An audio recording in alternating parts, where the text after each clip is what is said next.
গতকাল গভীর রাতে গাজীপুরে খুবই অ্যালার্মিং একটা ঘটনা ঘটেছে। রিপোর্ট যেভাবে পাওয়া গেল তাতে খুব খারাপ কিছু হয়ে গেছে, আমরা আশা করব সেটা হয়নি, কিন্তু তারপর এটা খুবই অ্যালার্মিং। অনেকগুলো দিক থেকে এটা দেখা যায় এবং যেটা আমাদের জন্য খুবই একটা ভয়ের বার্তা দেয়। গতকাল বেশ রাতের দিকে ফেসবুকে প্রথম আসছিল যে ওখানে রীতিমতো আমাদের স্টুডেন্টদের 2-3 জন হত্যাকাণ্ডের শিকার হয়েছেন, কিন্তু সেটা না হলেও পরিস্থিতি যথেষ্ট খারাপ। কিন্তু যা হলো সেটা একটু আগে জানি এবং আমরা সরকারের নির্লিপ্ততা এবং সরকার যেভাবে তার কাজ চালাচ্ছেন, তারা বাংলাদেশের জন্য বড় বিপদ তৈরি করতে যাচ্ছেন। আমি এখন আর রাগ ঢাক না করে সরকারকে এই ব্যাপারগুলোতে আরও শক্তভাবে অ্যাকিউজ করতে চাই। 6 মাস পর নিশ্চয়ই সরকারকে আর খুব সফটলি বলার জায়গা নেই। যখন দেখছি আমাদের দেশের একটা গণ অভ্যুত্থানের যে সুফল, একটা গণ অভ্যুত্থানের পরে যে ডেমোক্রেটিক ট্রানজিশন, সেটা যখন এই সরকারের অথর্বতা এবং অক্ষমতার জন্য হ্যাম্পার্ড হচ্ছে, তখন কথা বলতেই হবে। প্রথম আলোতে হেডলাইন এরকম: গাজীপুরে মোজাম্মেল হকের বাড়িতে হামলা, মাইকে ঘোষণা দিয়ে মারধরে আহত 15। নিউজটা একটু ডিটেল পুরোটা পড়ি। গাজীপুরে সাবেক মুক্তিযুদ্ধ বিষয়ক মন্ত্রী আকম মোজাম্মেল হকের বাড়িতে হামলা চালিয়েছেন বিক্ষুব্ধ জনতা। এ সময় স্থানীয় কিছু ব্যক্তি তাদের কয়েকজনকে আটক করে মারধর করেন। এতে অন্তত 15 জন আহত হয়েছেন। আহত ব্যক্তিদের মধ্যে 3 জনের অবস্থা আশঙ্কাজনক বলে জানিয়েছেন চিকিৎসক। এলাকাবাসী ও পুলিশ জানিয়েছেন, গতকাল শুক্রবার রাত 9টার দিকে একদল বিক্ষুব্ধ ছাত্র জনতা গাজীপুর মহানগরের ধীরাশ্রমের দক্ষিণখানে মোজাম্মেল হকের বাড়িতে হামলা চালান। তারা বাড়ির ভেতরে ঢুকে ভাঙচুর করেন। এ সময় মসজিদের মাইকে মন্ত্রীর বাড়িতে ডাকাত পড়েছে বলে ঘোষণা দিয়ে লোকজনকে এগিয়ে আসার আহ্বান জানানো হয়।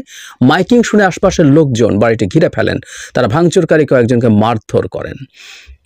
পরে সেনাবাহিনীর সদস্যরা ঘটনাস্থলে গিয়ে আহত ব্যক্তিদের উদ্ধার করে গাজীপুর কাজী তাজউদ্দিন আহমেদ মেডিকেল কলেজ হাসপাতালে জরুরি বিভাগে পাঠান। সেখান থেকে গুরুতর আহত কয়েকজনকে ঢাকায় পাঠানো হয়েছে। জয়দেবপুর থানার পুলিশ ও সেনাবাহিনী সদস্যরা পরিস্থিতি নিয়ন্ত্রণে নেন। সামাজিক যোগাযোগ মাধ্যমে কয়েকটি ফুটেজে দেখা গেছে কয়েকজনকে মারধর করা হচ্ছে। আহতদের নাম আছে এখানে। সিভিল সার্জন বলেছেন 15 জনকে জরুরি বিভাগে ভর্তি করা হয়েছে। আহত ব্যক্তিদের মধ্যে 3 জনের অবস্থা খারাপ বলে ঢাকায় পাঠানো হয়েছে। পুলিশ যেটা জানিয়েছে সেটা হচ্ছে, প্রাথমিকভাবে জানা গেছে ছাত্র জনতার পরিচয় দিয়ে সাবেক মন্ত্রীর বাড়িতে হামলার ঘটনা ঘটেছে। এ সময় স্থানীয় লোকজন হামলাকারীদের আটক করে মারধর করেন। 12-13 জন আহত হয়েছে। যেটা ইন্টারেস্টিং সেই জায়গাটাও আসি। এখানে বিদিবাত রাত 1:45টার দিকে তাজউদ্দিন মেডিকেল কলেজ হাসপাতালের সামনে বিক্ষোভ মিছিল করেছেন বৈষম্য বিরোধী ছাত্র আন্দোলনের নেতাকর্মীরা। এ সময় তারা ছাত্ররা গাজীপুরের নেতা। এই কথা হলো খুব মন দিয়ে শুনি। শুক্রবার রাতে আমাদের কাছে খবর আসে ধীরাশ্রম এলাকায় সাবেক মন্ত্রীর বাড়িতে হামলা ও লুটপাট হচ্ছে। এটি শোনার পর প্রতিহত করতে আমাদের শিক্ষার্থীরা রওনা হন। দ্রুত 15-16 জন ঘটনাস্থলে চলে যান। সেখানে গিয়ে দেখা যায় লুটপাট হচ্ছে। এতে বাধা দিলে পেছন থেকে হুট করে অনেক মানুষ জড়ো হয়ে যায়। তাদের হাতে রামদাসহ বিভিন্ন অস্ত্র ছিল। অন্য শিক্ষার্থীরা আসার আগেই 15 জনকে ছাদে নিয়ে বেধড়ক পিটিয়ে ও কুপিয়ে জখম করা হয়। পরে অন্যান্য শিক্ষার্থী ঘটনাস্থলে গেলে তাদেরকেও পেটানো হয়। এরপর মার্চ টু গাজীপুর। অনেকগুলো প্রশ্ন হচ্ছে, বয়ানের ভিন্নতা আছে। মানে বলা হচ্ছে, পুলিশ যেটা বলছে সেটা হলো ছাত্র জনতা পরিচয় দিয়ে কিছু মানুষ ওই বাড়ি ভাঙচুর করতে যায়, লুটপাট করতে যায়।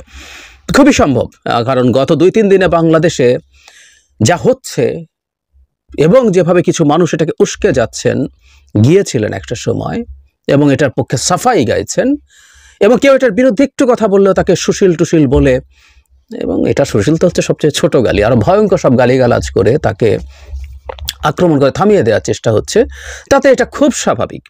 হতেই পারে এরা ছাত্র জনতা, আবার হতেই পারে যখন এই ঘটনাগুলো ঘটে তখন কিছু পিওর চোর ডাকাত ছাত্র জনতা নাম দিয়ে এই কাজগুলো করবে। এটাই আশঙ্কার জায়গা ছিল। এটাই 32 নম্বরের ঘটনার পরপরই অন্যান্য জায়গায় যখন ঘটনা ঘটছে, 32 নম্বরের ঘটনার সাথে সাথে বাকিগুলো প্রথম দিন 3-4টা একসাথে ঘটেছে, এরপর পরের দিন ঘটলো এবং সিস্টেম্যাটিকলি ঘটতে যাচ্ছে।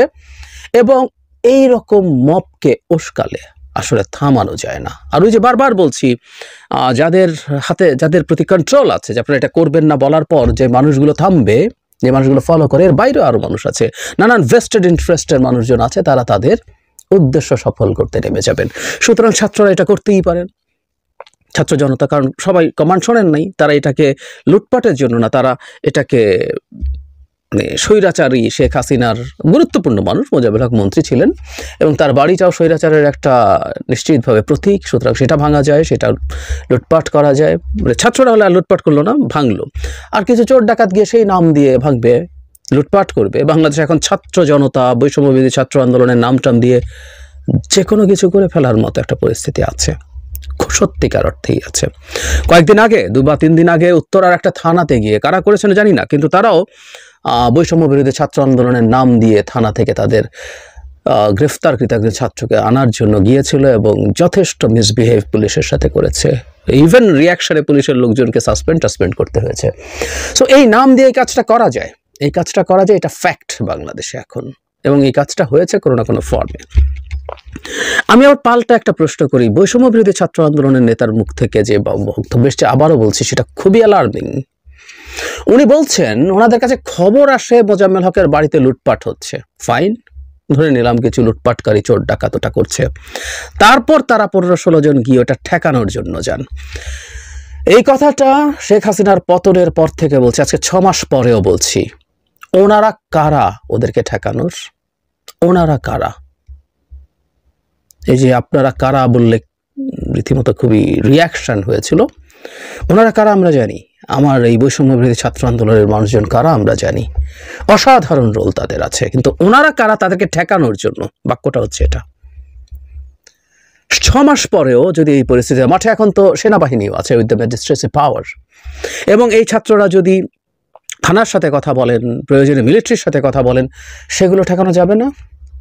তারা যাচ্ছেন কেন? আবারও বলছি, তারা কারা এটা ঠেকানোর? তারা পুলিশ? মানে ছাত্রলীগ যা করতো এক সময়, যখন বিএনপি নাশকতা করতে পারে তাই আমরা মাঠে লাঠিসোঁটা নিয়ে বসে আছি, তখন এই কথাগুলো খুব বলতাম। আমি এই কথাগুলো আজ আবার বলছি, বৈষম্য বিরোধী ছাত্র আন্দোলন পুলিশের দায়িত্ব পায় নাই। যখন দেশে সরকার ছিল না বা সরকার গঠন হয়েছে, পুলিশ ছিল না, কিছু কিছু ক্ষেত্রে তারা গেছেন, ওটুকুকেও যদি আমরা একটু ছাড়ও দিই, তখনও আমার মনে হয়েছে কতগুলো ক্ষেত্রে দরকার ছিল না, কিন্তু তারা গেছেন, কারণ সেনাবাহিনী তখনও ছিল। এই যাওয়াটা তখনও সমালোচনা করেছি। আর 6 মাস পর এই কাজটা করা কিন্তু একটা ভয়ঙ্কর সিগন্যাল দেয়। এই সরকার তাহলে কি এই ছাত্রদেরকে নিয়ন্ত্রণ করতে পারছে না? তারা তাদের মতো করে এখন মাঠে কন্ট্রোলের বাইরে যা কেন কিছু করছে, কিংবা মাঠে তাদের এক সময় যে সক্ষমতা ছিল, তারা যেখানে যান পরিচয় দিয়ে যে কোনো কিছু করতে পারেন, প্রয়োজনে ওকে ঠেকাতে পারেন, ওকে থামাতে পারেন, সেগুলো করতে পারেন, সেটা কমে আসছিল বলে তারা এখন আবার মাঠে শক্তি প্রদর্শন করতে শুরু করছেন। মাঠের মধ্যে শক্তি নিয়ে, যে বয়স তাদের, এই অ্যাডভেঞ্চারিজম তাদের ভালো লাগারই কথা, কিন্তু সেটা সবচেয়ে জরুরি কথা। আসল কথা হলো দুটো, সরকারের অ্যাডমিনিস্ট্রেশন ফেল করছে, এটা আস্তে আস্তে আরও খুব ক্লিয়ারলি প্রকাশিত হতে শুরু করেছে। এটাই অ্যালার্মিং এর জায়গা। আমি একটা ভিডিও করব ভারতীয় মিডিয়া কি বলছে না বলছে সেসব নিয়ে, ওখানেও মূলত এটাই আর্গুমেন্ট। এবং লজিক্যালি 6 মাস পর সারা দেশে এত ওয়াইড স্প্রেড হামলা ভাঙচুরের ঘটনা ঘটছে, সেইখানে দাঁড়িয়ে সরকার কোনো ব্যবস্থা নিতে পারছে না। এবং আবারও বলি, আমাদের মিলিটারি এখন মাঠে আছে, এটা আমাদের সেনাবাহিনীর প্রতি একটা খুব বড় অপমানসূচক ব্যাপার। তাদের ম্যাজিস্ট্রেসি পাওয়ার আছে, দে ক্যান ডিসাইড দেমসেলভস, তারা নিজের মতো সিদ্ধান্ত নিয়ে পদক্ষেপ নিতে পারেন যেখানে প্রয়োজন, কিন্তু হচ্ছে না। সুতরাং আমাদের অ্যাডমিনিস্ট্রেশন ফেল করছে। আর সবচেয়ে জরুরি কথা যেটা, আওয়ামী লীগ পাল্টা পিটুনি শুরু করেছে। এর আগে শুধু গোপালগঞ্জে আমি 3টা ঘটনা নিয়ে ভিডিও করেছিলাম। সেনাবাহিনীর গাড়িতে হামলা হয়েছিল হাসিনা পালিয়ে যাওয়ার 5-7 দিনের মধ্যেই। মাসখানেক পর বিএনপির একটা নেতার গাড়ি বহরে হামলা হয়ে একজন মারাও গিয়েছিল, 50 জন আহত হয়েছিল। এবং 2-3 দিন আগে, 4 দিন আগে আওয়ামী লীগের কর্মসূচিতে, সোকল কর্মসূচিতে লিফলেট বিতরণের সময় একজনকে গ্রেফতার করার পর পুলিশের গাড়িতে হামলা হয়েছে। গোপালগঞ্জের ভেতরে কিছু ঘটনা আওয়ামী লীগ পাল্টা রিটালিয়েট করছিল। যেদিন গোপালগঞ্জে হামলা, সেদিন পাবনাতে আবার একজনকে গাড়ি থেকে জয় বাংলা স্লোগান নিয়ে যায়। আমরা খেয়াল করছি, গোপালগঞ্জ ছিল, পাবনায় হয়েছে, গাজীপুরে হলো, এবং এটা আরো ভয়ঙ্কর হলো। 15 জন অন্তত আহত হয়েছে, 3 জনের অবস্থা আশঙ্কাজনক। আমরা খুবই চাই গভীরভাবে তাদের কোনো রকম বড় ক্ষতি না হয়ে যাক, তারা বেঁচে থাকুন এবং কোনো রকম মেজর ক্ষতিগ্রস্ততার মধ্যে তারা না থাকুন। কিন্তু যতটুকু হয়েছে, আস্তে আস্তে আওয়ামী লীগ বিভিন্ন জায়গায় তার শক্তি দেখাতে পারছে। এই ঘটনাটা ঘটেছে আসলে সরকারের নির্লিপ্ততার কারণে। সরকার তার অ্যাডমিনিস্ট্রেশন কোনোভাবেই চালাতে পারছে না, পুলিশ পারছে না। না পারলে আমরা চেঞ্জ দেখতে চাই, স্বরাষ্ট্র উপদেষ্টা যদি না পারেন ওই জায়গায় অন্য কেউ আসুক, কিন্তু তাকে বা কাউকে সেই দায়িত্ব নিতে হবে, সরকারকে নিতে হবে, এবং উনি না পারলে আর কেউ আসুক। শেখ হাসিনার পুলিশ এই হয়েছে ওই হয়েছে 6 মাস পরও কাজ করতে পারবে না, হতে পারে না, কোনোভাবেই হতে পারে না। ফলে এই নির্লিপ্ততাগুলো এই পুলিশ বাহিনী এবং সেনাবাহিনীর ওপরেও প্রশ্ন তৈরি করছে। আমি প্রায় মাজার ভাঙার ঘটনা বলি, 80টা মাজার ভাঙা হয়েছে। ব্যবস্থা নিলে 80টা মাজার ভাঙা হতো না। ব্যবস্থা মানে প্রেস নোট দেয়া না, আমরা এখন থেকে কিন্তু কঠোর হলাম। এখন থেকে কঠোর হলেও যদি হয়, তার আগের ঘটনাগুলোর ক্ষেত্রে প্রশাসনিক ব্যবস্থা, বিচারিক ব্যবস্থা নিতে হবে, নেওয়া হয়নি। ফলে পুলিশ আদতে কিছু করবে কোনো কিছু ঠেকানোর জন্য, এটা মনে হয় না। এখন ব্যাপারগুলো দুই পক্ষের কাছে, ছাত্র জনতা বলে যারা তাদেরকে পরিচয় দিচ্ছেন তারাও মনে করে পুলিশ এভাবে না হলে আমরাই মাঠে পুলিশ হিসাবে থাকছি। আর আওয়ামী লীগ এখন বেশ কিছু জায়গায় কিছু পরীক্ষা নিরীক্ষা করে দেখছে তারা অনেক কিছু করে ফেলতে পারছেন। এটা খুব অ্যালার্মিং জায়গা, এবং এটা এক্সক্লুসিভলি এই সরকারের ব্যর্থতার কারণে হয়েছে। কোনো রকম কোনো কনফিউশন নেই। যতদিন পর্যন্ত সরকার তার নিজের সক্ষমতা, নিজের অ্যাডমিনিস্ট্রেটিভ পাওয়ার, তার বল প্রয়োগের ক্ষমতা দেখাতে না পারবে, লেজিটিমেটলি, প্রায় বলি কথাটা, বল প্রয়োগ করবে সরকার, সরকারের বল প্রয়োগ করার সক্ষমতা আছে, অধিকার আছে, সেটা যদি আইন, সংবিধান, বিধিবিধানের চৌহদ্দির মধ্যে হয়, সেটা কোনো সমস্যা তৈরি করে না।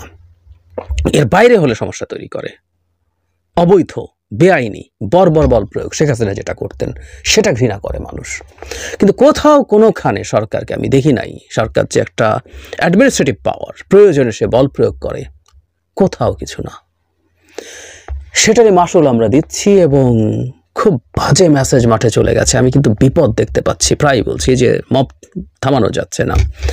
অনেকেই এখন বিভিন্ন জায়গায় 15-20 জন 50 জন মিলে যে কোনো কিছু করে ফেলছেন, করবেন। দফায় দফায় বলেছি এটা নিয়ে কথা, অনেকের পছন্দ হয়নি, তারপরও বলেছি। এখন আমি দেখছি আওয়ামী লীগ এখন পাল্টা মার শুরু করবে, এবং এই মারের আবার একটা কারণ আছে, আমরা অনেকে হয়তো খেয়াল করি না। এটা আবার খুব স্বাভাবিকভাবে আওয়ামী লীগের হাতে মার খেয়ে আমাদের স্টুডেন্টরা ক্ষুব্ধ হবেই। আওয়ামী লীগের হাতে মার, শেখ হাসিনার বক্তব্য শুনে আমাদের গা জ্বলে যায়, আওয়ামী লীগ আমাদেরকে পেটাবে। ফলে স্বাভাবিকভাবে যেটা হবে, এবার আওয়ামী লীগের উপর আবার পাল্টা হামলা শুরু হওয়ার টেন্ডেন্সি হতে পারে, কারণ সরকার তো কিছু করবে না, কিছু করছে না। ইনস্ট্যান্টলি যদি সব জায়গায় ব্যবস্থা নেওয়া হতো, যেখানে যেখানে হয়েছে ব্যবস্থা নেওয়া হতো, গ্রেফতার করা হতো, বিচারের আওতায় আনা হতো, তাহলে সমস্যা ছিল না। কিন্তু না, ওটা যখন হবে না, খুব স্বাভাবিকভাবেই মানুষজন তখন সিনেমার ভাষায় নিজের হাতে আইন তুলে নেওয়া, আমরা যতই বলি না আইন নিজের হাতে তুলে নেবেন না, কিন্তু আইন নিজের হাতে তুলে নেবেন, এবং এটা আবার একটা পাল্টাপাল্টি অ্যানার্কি তৈরি করবে। এবং আমি নিশ্চিত আওয়ামী লীগ আরও বিভিন্ন জায়গায় এই হামলাগুলো করবে, ওরা চাইবে প্রভোগ করতে। শেখ হাসিনা, তার বড় বড় নেতা সবাই আরামে আছে, কিন্তু এরকম কিছু লোকজনকে দিয়ে প্রভোগ করিয়ে পেটাবে, যাতে তাদেরকে পাল্টা পেটানো হয়। এই ঘটনাগুলো ক্রমাগত তারা মাঠে ঘটাতে থাকবে, নানান রকম কেওস এবং ডিস্টারবেন্স তৈরি করার জন্য। অত্যন্ত ব্যর্থতার পরিচয় দেওয়া সরকার আমাদেরকে বিপদের দিকে নিয়ে যাচ্ছে। আমাদের কেয়ারফুল থাকা জরুরি, এবং সরকারের উপরে